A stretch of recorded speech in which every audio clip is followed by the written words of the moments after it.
রাজধানীর গুলিস্তান 0 পয়েন্ট এলাকায় বৈষম্য বিরোধী ছাত্র আন্দোলনের বিক্ষোভ অনুষ্ঠিত হয়েছে। রোববার এই বিক্ষোভে উপস্থিত ছিলেন ছাত্র আন্দোলনের অন্যতম সমন্বয়ক সার্জিস আলম ও আরেক সমন্বয়ক হাসনাত আবদুল্লাহ।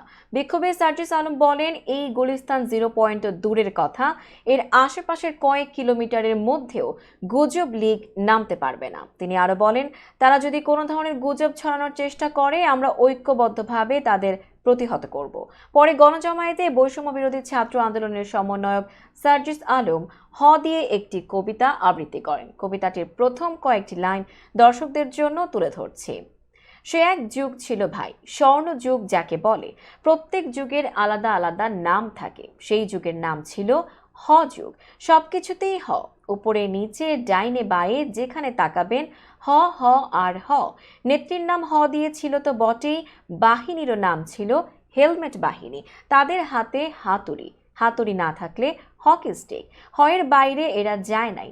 এমনকি সেই হ যুগে দেশের সবচেয়ে বিখ্যাত হোটেলের নামও হ দিয়ে, হারুনের ভাতের হোটেল।